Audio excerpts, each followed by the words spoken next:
Graça e paz, meus queridos irmãos. Vamos continuar no nosso estudo sobre introdução a missões e eu quero continuar falando com você um pouquinho a respeito da grande comissão. Está lá em Mateus capítulo 28, versículos 19 e 20, Marcos 16, 15 também, nós teremos um texto, e Atos 1, 8. Vamos lá, vamos juntos? O primeiro texto que nós vamos ler a respeito da grande comissão está lá em Mateus capítulo 28, versículos 19 e 20. Nós já lemos algumas vezes durante os vídeos anteriores, mas como nós vamos estudar mais a fundo esse texto, eu gostaria de refrescá-lo na nossa mente. Então nós vamos ler mais uma vez, ok? Mateus 28, versos 19 e 20. São os últimos versículos do Evangelho de Mateus. Vamos lá. Portanto, vão e façam discípulos de todas as nações, batizando-os em nome do Pai, do Filho e do Espírito Santo, ensinando-os a obedecer a tudo que eu ordenei a vocês. E eu estarei sempre com vocês até o fim dos tempos. Vamos para Marcos 16, 15, onde nós vamos ver mais uma vez a grande comissão, né? Marcos capítulo 16, versículo 15. E disse-lhes: vão pelo mundo todo e preguem o evangelho a todas as pessoas. E Atos capítulo 1, versículo 8. Atos 1, 8. Que diz: mas vocês receberão poder quando o Espírito Santo descer sobre vocês, e serão minhas testemunhas em Jerusalém, em toda a Judéia e Samaria, e até os confins da terra. Gente, em diversas passagens do Evangelho nós podemos encontrar a grande comissão, ou Jesus comissionando os discípulos, né? Ou as pessoas trazendo esse mandato, né? Ao envolvimento de todos os cristãos na missão mundial. Mas esses versículos finais de Mateus e de Marcos expressam esse mandamento de uma forma muito mais direta, né? Eu acho que uma forma mais direta que isso impossível, né? Muito claro a questão da grande comissão. Então, a conclusão desses dois evangelhos, ela é extremamente convincente, mas elas também apresentam um resumo do que havia sido escrito antes, né? São a chave para a compreensão de todo o livro. Todo o evangelho de Mateus, onde vai ser destacado o reino dos céus, vai receber esse clímax, né? No final do texto, onde Jesus convida, ide, né? Aliás, ele ordena, vão e façam discípulos de todas as nações, porque o reino de Deus está próximo, né? Nestes versículos conclusivos, a gente vê Jesus já está ressurreto, né? De pé em uma das montanhas da Galileia, e ele apresenta aos seus discípulos uma mensagem muito importante, um mandato muito importante, e que nós podemos dividi-lo em 3 pontos. Então eu quero pegar esse texto juntamente com você de Mateus, mas nós vamos ler 18, 19 e 20, e nós vamos perceber 3 pontos importantes que nós encontramos na grande comissão. Versículo 18. E chegando-se Jesus falou-lhes dizendo: é-me dado todo o poder no céu e na terra. Portanto, ide e fazei discípulo de todas as nações, batizando-os em nome do Pai, do Filho e do Espírito Santo, ensinando-os a guardar todas as coisas que eu vos tenho mandado. E eis que eu estou convosco todos os dias, até a consumação dos séculos. Amém. O primeiro ponto, a primeira divisão que nós podemos fazer nesse texto é a respeito da autoridade de Jesus. Você pode colocar no seu caderno número 1, a autoridade de Jesus. O que significa? Jesus está se referindo, ele está fazendo menção à sua própria autoridade. E as suas palavras nos lembram, né, a menção também que existe em Daniel, capítulo 7, versos 13 e 14, que diz assim, ó: eu estava olhando nas minhas visões da noite, e eis que vinha nas nuvens do céu como um filho do homem, e dirigiu-se ao ancião de dias, e o fizeram chegar até ele, e foi-lhe dado o domínio e a honra e o reino, para que todos os povos, nações e línguas o servissem. E o seu domínio é um domínio eterno que não passará, e o seu reino tal não será destruído. Essas palavras estão escritas no livro do profeta Daniel, capítulo 7, versículos 13 e 14. Bom, e Jesus também já havia dito isso algumas vezes, né, até mesmo perante o Sinédrio, a respeito da sua autoridade. Está lá em Mateus 26, 64. E o que significa isso? Jesus está dizendo na grande comissão, todo o poder foi me dado, toda a autoridade foi me dada no céu e na terra. Significa que nenhuma região, nenhum povo, nenhuma cultura se encontra fora do domínio do seu poder e da sua autoridade. Eu vou repetir. Nenhuma região, nenhum povo, nenhuma cultura se encontra fora do domínio, do poder e da autoridade de Jesus. Glória a Deus! Todas as nações, povos, línguas, tribos, raças estão debaixo do poder e da autoridade do nome de Jesus. A ordem missionária que ele segue, que ele continua, né? Após dizer que toda a autoridade me foi dada, ele segue com a ordem missionária. Então, vão e façam discípulos. Essa ordem que se segue está diretamente relacionada com a afirmação, né? Com a coroação do Senhor Jesus ressuscitado. A ordem que se segue para fazermos discípulos está diretamente relacionada à autoridade de Jesus. Jesus ressuscitado agora tem a suprema autoridade sobre todo o mundo. Dessa forma, o mandamento, ide, fazei discípulos, é uma consequência da sua autoridade, né? Uma autoridade salvadora e libertadora emana dele. Uma autoridade salvadora e libertadora, essa característica da autoridade de Jesus.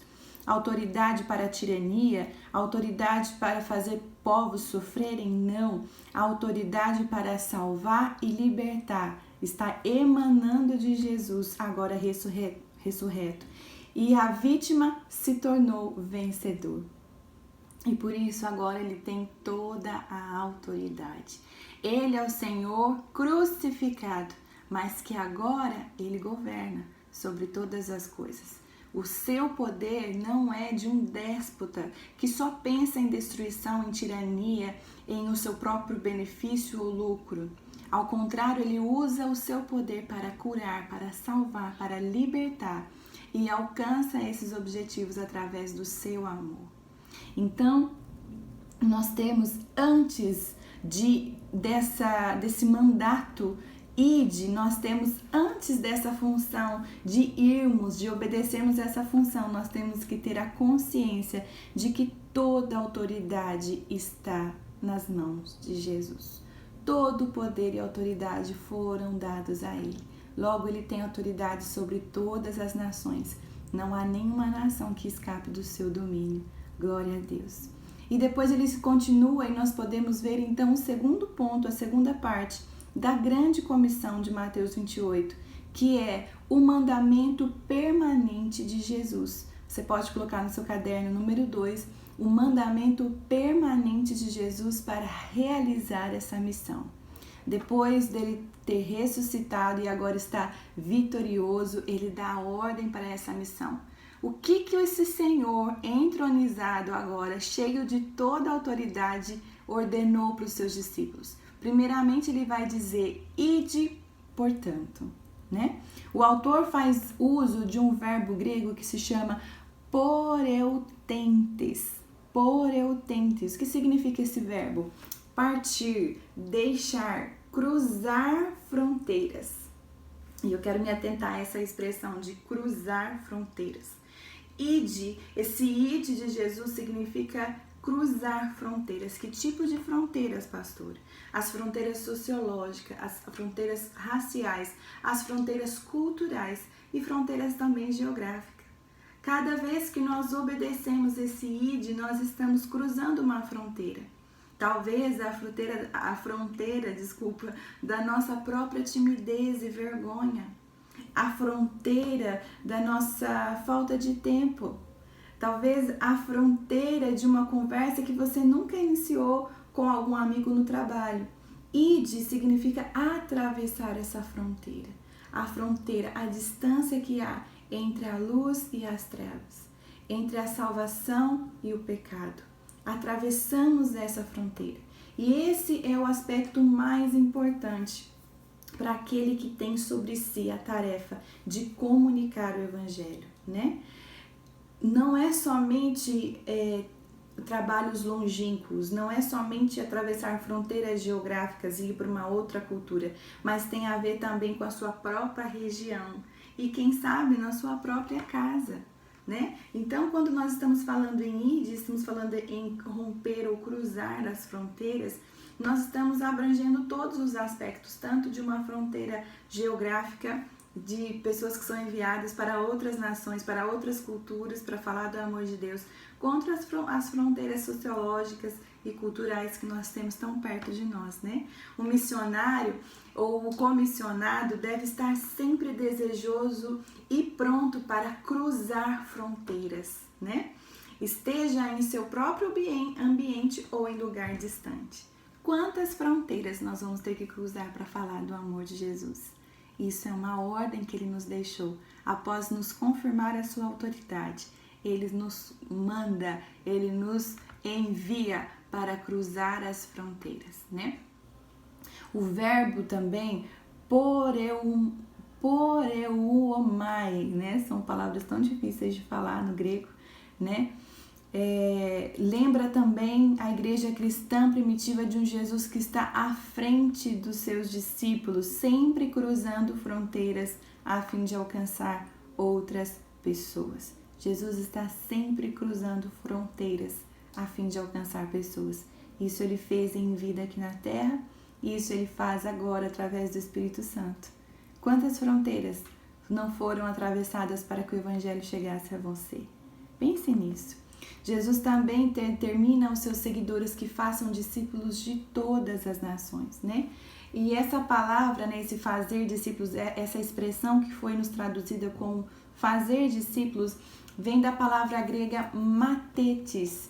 E o autor criou um verbo, e essa forma verbal, a forma verbal dessa palavra, ocorre 4 vezes no Novo Testamento, né?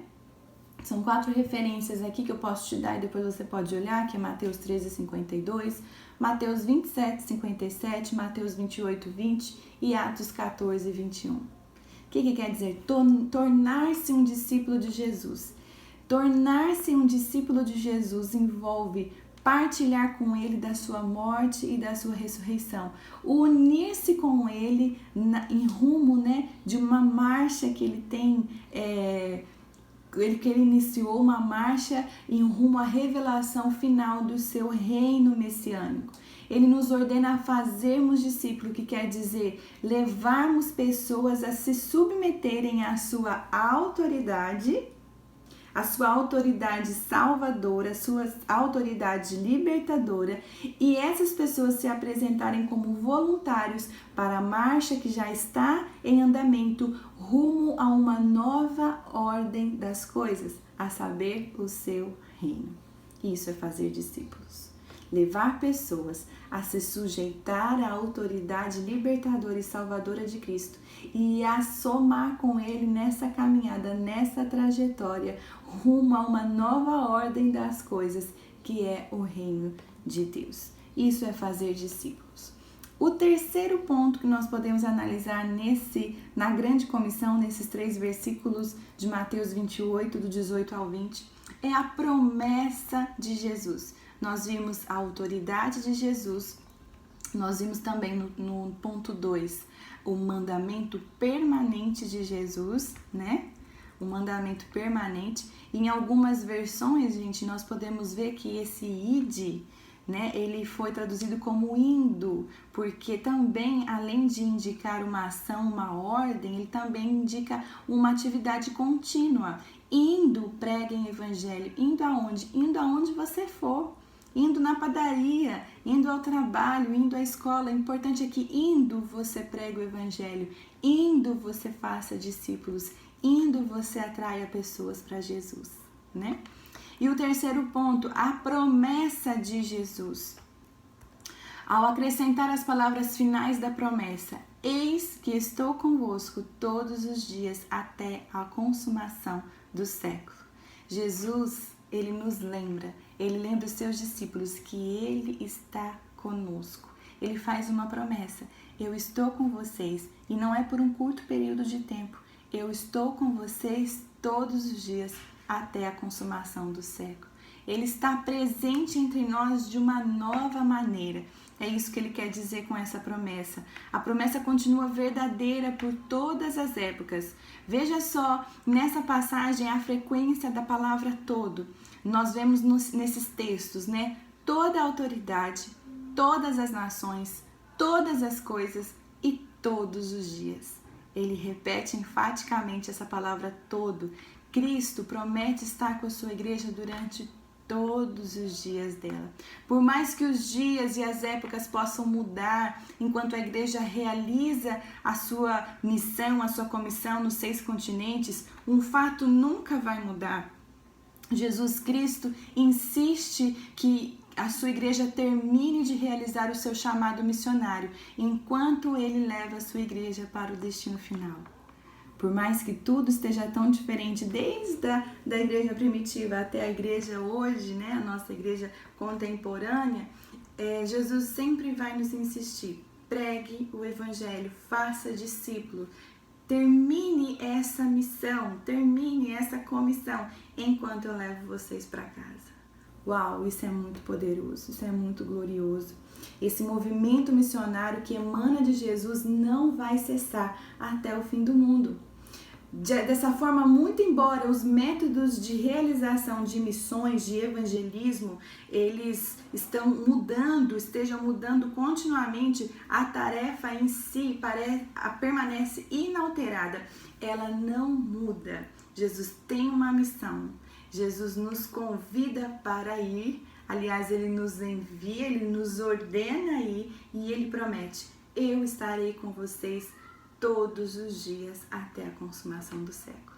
E como nós temos essa certeza, o Espírito Santo que habita dentro de nós, habita dentro de mim e de você, é essa presença de Jesus que nos capacita a testemunhar quem Ele é, a testemunhar o que Ele faz, a testemunhar quem nós éramos e quem nós somos depois de conhecer Jesus. Essa promessa é maravilhosa e nós temos que nos agarrar nela todos os dias. Então lembre-se, Jesus tem toda a autoridade sobre todas as nações, sobre todo o mundo. Não existe um planeta, uma tribo sequer, uma ilha que fique de fora da sua autoridade libertadora e salvadora. Jesus nos dá uma ordem permanente. Vão, e enquanto vocês vão, vocês façam discípulos. Vocês levantem pessoas para me amar. Vocês levantem pessoas para se submeter à minha autoridade salvadora e a somar conosco nesse exército que está indo para casa. E em terceiro, eu vou estar com vocês. Vocês não estão sozinhos. Todos os dias. Não existe nenhum dia sequer. Por mais difícil que seja, por mais triste que seja o nosso dia, não existe nenhum dia que o Senhor está conosco. Ele prometeu e Ele cumpre tudo aquilo que Ele promete. Amém? E dentro desse pacote, dentro desse conjunto, né, que nós acabamos de ver, dessas 3 partes, nós vamos entender também um pouquinho a respeito da missão centrífuga. Vocês lembram que eu falei com vocês que a nação de Israel tinha uma missão centrípeta, ou seja, de atrair as pessoas, de atrair as demais nações para um modelo de comunhão com Deus, para um modelo ético, moral, de relacionamento, de conduta, de santidade? Pois é, agora a coisa vai mudar um pouco, porque Israel não cumpriu o propósito. Nós vimos que Israel falhou, Israel abandonou, Israel desobedeceu a ordem, né? E se contaminou com outros deuses, perdeu o propósito, e se envolveu num nacionalismo exacerbado, esqueceu para que Deus criou aquela nação. E agora, em Cristo Jesus, Deus vai concluir o seu plano, vai encaixar o seu plano na história de uma forma muito maravilhosa. Agora, quem tem a função de pregar, de levar Jesus, quem é a nação sacerdote, né? O povo sacerdotal, o povo eleito, se chama igreja. A igreja agora ela tem um chamado e um ministério sacerdotal para todas as nações. E a natureza dessa missão agora ela é centrífuga, ou seja, enquanto Israel precisava atrair as nações, Israel só precisava viver pacificamente, moralmente correto, em santidade, adorando o único Deus. Agora a igreja ela tem uma missão centrífuga, é o contrário, gente. É um eixo que gira, né? A máquina de lavar, vamos voltar na máquina de lavar. E as roupas vão para as paredes, para as extremidades. Então, a igreja é esse eixo que deve ter um movimento centrífugo, ou seja, de envio, ide. Porque Jesus nos deu essa ordem, vão e façam discípulos. Então a igreja não foi criada para ser um povo fechado, um clube fechado, costumes, não. A igreja foi criada para ir. E Jesus disse para Pedro que as portas do inferno não prevalecerão contra a igreja. Porque a porta do inferno, gente, tá lá. E quem que vai até a porta do inferno? A igreja. Porque a igreja tem a sua missão centrífuga. Ou seja, não é as portas do inferno que vêm até nós, é a igreja que vai até. Então, houve uma mudança no movimento dessa missão. Agora Israel não cumpriu a sua missão, agora é a vez da igreja. A igreja é esse povo eleito. A igreja tem um ministério sacerdotal de revelar Cristo às outras nações. E a igreja não vai fazer isso parada no seu canto, dentro dos seus templos. A igreja vai fazer isso indo e pregando o evangelho a toda criatura, a todas as nações. Diferente de Israel, não se requer da igreja que esteja quieta e atraia os povos à sua própria cultura e nacionalidade. Requer-se da igreja que ela vá a outras gentes e as ganhe onde quer que elas estejam para a causa de Cristo. Ide, portanto, e fazei discípulo de todas as nações. Depois de ganhar para Cristo, nós devemos formar extensões da igreja em outros países, em outros lugares, em outras regiões, sempre nessa missão centrífuga, né? De se espalhar, né? Glória a Deus. E a seguir o mesmo povo que foi ganho, ele vai fazer a mesma missão, ele vai reproduzir isso e vai levando a cabo, né, as missões centrífugas e vão saindo a pregar. Antes de Jesus subir ao céu, ele disse aos seus discípulos que eles seriam testemunhas em Jerusalém, na Judéia, Samaria e até os confins da terra. E essa é uma descrição perfeita da missão centrífuga da igreja, né? A igreja jamais deve esperar que os incrédulos venham até ela. Ela deve sair continuamente, alcançando em círculos de influência cada vez mais amplos, em Jerusalém, Judéia, Samaria e até os confins da terra. Por quê? Porque a missão da igreja, o movimento da missão da igreja é centrífugo, diferente da nação de Israel. Ok, gente? Bom, o propósito divino e o povo escolhido. A Bíblia tem uma resposta. O tema central da Bíblia é a obra redentora de Deus na história. E há muito tempo Deus escolheu um povo pequeno, imperfeito e desprezado, a nação de Israel, como nós vimos nas aulas anteriores. Deus não estava interessado nesse povo por causa do povo, porque eles eram bonzinhos ou mais bonitos ou mais sofridos. Não, o propósito de Deus incluía toda a humanidade, você já sabe disso, você aprendeu isso. Deus, em seu desígnio soberano, ele escolheu esse povo para, através dele, executar o seu propósito, a sua obra redentora em toda a raça humana. O significado final de nações outrora poderosas como Egito, os Assírios e os Caldeus, as outras nações do Antigo Oriente, o significado deles se encontra no seu relacionamento com essa pequena nação, Israel. Deus estabeleceu governantes e os derrubou para que pudesse criar Israel. Ele criou este povo, ele preservou, ele tinha um plano e desenvolveu esse plano através da história. Nós podemos ver isso em todo o Antigo Testamento, né? O que chamamos de história redentiva. Mas finalmente chegou a plenitude dos tempos. A plenitude dos tempos. O que é a plenitude dos tempos? A consumação, a perfeição dos tempos, o momento propício, o momento que Deus estava preparando, o momento ideal para que o Senhor Jesus Cristo, Filho de Deus, filho de Abraão segundo a carne, viesse ao mundo. Deus organizou a terra, Deus organizou a economia, Deus organizou as nações para que Jesus viesse. Então chegou a plenitude do tempo, o tempo exato, o tempo ideal, e Jesus veio. Jesus veio para Israel. O propósito de Deus para Israel chegou então a um grande cumprimento. Isso não significa que Deus tenha terminado com Israel. Deus vai tratar com Israel nos finais dos tempos. E não cabe a nós agora, né? Julgarmos a Israel, longe de nós. Mas significa que Deus vai ainda tratar com Israel. Mas agora, Cristo apareceu. E a mensagem de redenção agora ela é mais direta, ela é gritante, ela é escancarada, né? O propósito redentor de Deus através de Israel alcançou o seu objetivo inicial, que era a vinda do Messias.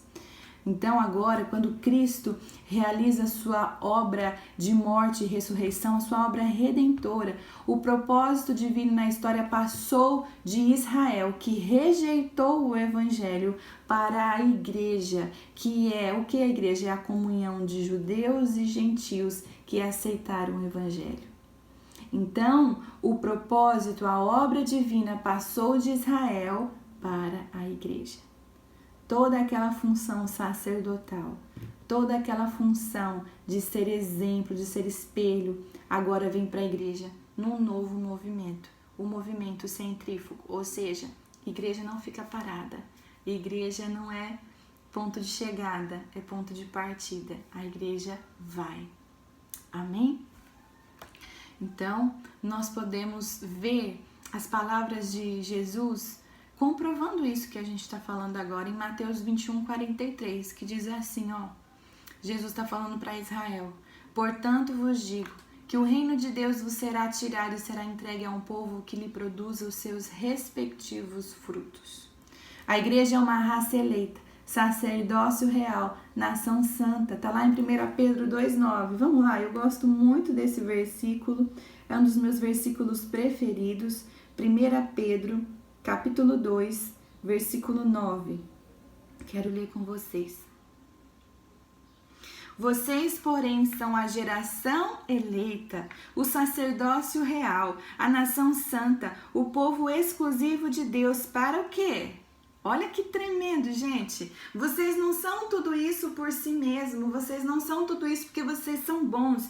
Vocês são geração eleita, sacerdócio real, nação santa, povo exclusivo de Deus para anunciar as grandezas daquele que os chamou das trevas para a sua maravilhosa luz. Existe uma função para sermos assim tão abençoados. Existe uma função para a igreja. Para que serve a igreja? Para anunciar as grandezas daquele que os chamou das trevas para a sua maravilhosa luz. Qualquer coisa que a igreja estiver fazendo diferente disso não está dentro do plano. Tudo que a gente faz diferente disso tem que ser talvez uma contextualização para essa função, para esse fim, para anunciar as grandezas de Deus. Será que nós estamos fazendo isso como igreja? Será que nós estamos fazendo isso como indivíduo? Nós estamos cumprindo essa missão? Deus não chamou a igreja, Deus não nos deu poder e autoridade sobre os demônios à toa, Deus não nos curou à toa, Deus não nos salvou à toa, Deus não está conosco todos os dias à toa, simplesmente porque Ele nos ama sim, nos ama absurdamente, mas Ele tem um propósito. Tudo que Ele deu para você, tudo que você tem, a casa que você tem, o carro que você tem, o ensino que você tem, a instrução que você tem, a faculdade que você tem, tudo aquilo que Deus deu, Deus te deu para algo. E quando a gente começa a pensar assim, a gente vive diferente. Deus me deu para um propósito. Deus me chamou para. Eu sou amado para. E tudo vai culminar na glória de Deus. Amém? Então, a igreja é essa raça eleita, esse sacerdócio real, essa nação santa. Essa é a missão da igreja, né? Para anunciar as grandezas daquele que nos chamou das trevas para a sua maravilhosa luz. Amém? Essa é a missão da igreja, levar as boas novas do reino de Deus a todo mundo. Que o propósito redentor de Deus na história esteja sendo executado através da igreja. Amém, queridos? O significado final da história entre a ascensão de Jesus e a sua volta se encontra na pregação do Evangelho no mundo. O que está entre a ascensão de Jesus e o seu retorno é a pregação do Evangelho no mundo. E nós já lemos, né, em Mateus 24, 14, e será pregado esse Evangelho do Reino por todo o mundo, para todas as nações, e então virá o fim. O propósito divino nos quase 2000 anos, desde que o nosso Senhor viveu nessa terra, se encontra na história do Evangelho do Reino. O desenrolar do significado encontra-se entretecido no programa missionário da igreja. Amém? Qual é a natureza da nossa missão? A natureza da nossa missão está lá em Mateus 24:14, que eu acabei de citar para você. É uma missão, além de uma mensagem. É o Evangelho do Reino. É a boa notícia da vitória de Cristo sobre todos os inimigos de Deus. Amém? Jesus venceu sobre todos os inimigos de Deus. E isso deve ser pregado sobre todo mundo, em todo mundo, para testemunho de todas as nações. E essa é a nossa missão. E esse versículo é um dos mais importantes em toda a palavra de Deus, porque ele vai explicar o significado do propósito da história humana. Você já pensou como isso é grande? Deus confiou a nós, a sua igreja, o seu momento de vinda, a sua volta? Porque se a volta de Cristo está relacionado com a pregação do Evangelho, nós podemos acelerar ou retardar essa volta. É muito sério isso, não é, gente? Então, essa é a natureza da nossa missão. O Senhor Deus confiou a nós essa missão, né? E um motivo para essa missão, qual que é o motivo para essa missão? É o motivo mais poderoso que existe. Então virá o fim, depois que esse evangelho for pregado a todas as nações em todo o mundo. Só então virá o fim. Eu não sei você, mas às vezes eu acordo, às vezes eu tô num dia difícil de eu falar assim, Jesus podia voltar agora. Já aconteceu isso com você? Ai, Jesus podia voltar agora. Você quer uma coroa melhor, um troféu melhor, ou um desfecho melhor para a sua história do que viver isso? Jesus voltando e nós subindo e todos juntos na glória, sem passar pela morte, né? Então, esse é o nosso motivo poderoso, o motivo pelo qual pregamos o Evangelho, para que venha o fim, para que o Senhor consume o seu plano, né? Para que todos cheguem ao conhecimento, para que todos tenham a possibilidade, a oportunidade de decidir-se por Cristo ou não, né? E então virá o fim. O assunto desse capítulo é quando virá o reino, do capítulo 24 de Mateus. Não se pode estabelecer datas, não se sabe quando virá o fim, mas se sabe o seguinte: quando a igreja terminar a sua tarefa de evangelizar o mundo, Cristo voltará. Quando a igreja terminar a sua tarefa de evangelizar o mundo, Cristo voltará. Por que o Jesus não veio em 500 depois de Cristo, no ano 1000 depois de Cristo? Por quê? Porque a igreja ainda não tinha evangelizado o mundo. Simples. Por que Jesus não voltou ainda? Por que Jesus não voltou hoje? Porque nós não terminamos a nossa grande missão. Quando concluirmos, Jesus voltará. É a Bíblia quem está dizendo isso. Olha só. Será que Jesus vem logo? Ele virá se nós, o povo de Deus, formos obedientes às ordens do Senhor de levar o Evangelho a todo mundo. E essa é a mais solene de todas as tarefas.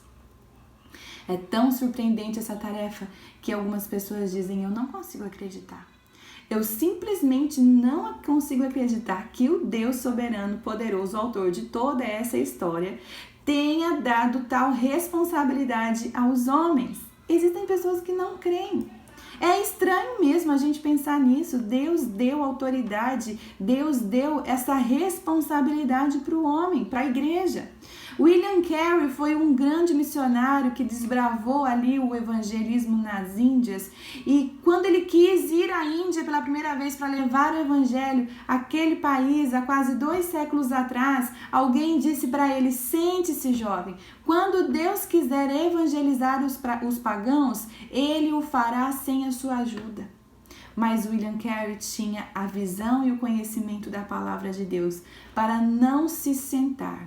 Ele se levantou e foi à Índia e iniciou o movimento de missões mundiais nos tempos modernos. Qual é a nossa responsabilidade? Qual é a nossa tarefa, igreja? Igreja Lagoinha em Santo André. A nossa responsabilidade, a nossa tarefa é completar essa tarefa. É a nossa responsabilidade completar essa tarefa. Deus nos confiou a continuação e a consumação dessa tarefa. Goste você disso ou não, né? Goste eu disso ou não, não tem como mudar isso que Deus determinou. Então, isso nos deixa muito entusiasmados. Uma coisa que me deixa muito entusiasmada: nós nos aproximamos muito mais do término da missão do que qualquer geração anterior. Você sabia disso? Nós estamos muito mais próximos do término da comissão do que qualquer geração anterior. Nós fizemos muito mais nesse último século em termos de evangelização do mundo que em todos os séculos anteriores. Sabe por quê? Nós temos ao nosso favor a tecnologia moderna.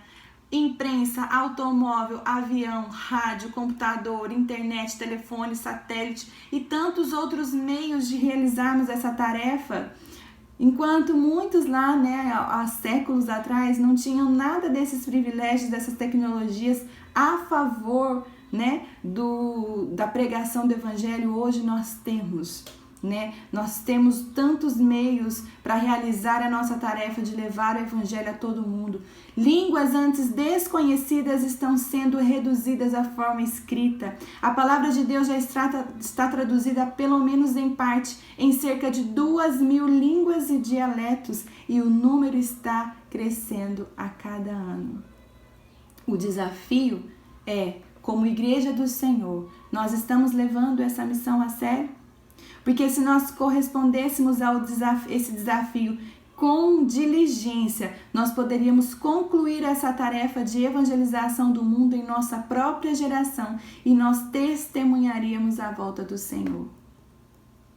É muito forte isso, não é? Será que nós estamos levando essa tarefa a sério? Nós estamos sendo diligentes na nossa tarefa? Fica aqui a reflexão para você. Vamos terminar essa videoaula. E na próxima videoaula nós continuaremos nesse assunto tão desafiador e empolgante. Deus abençoe você.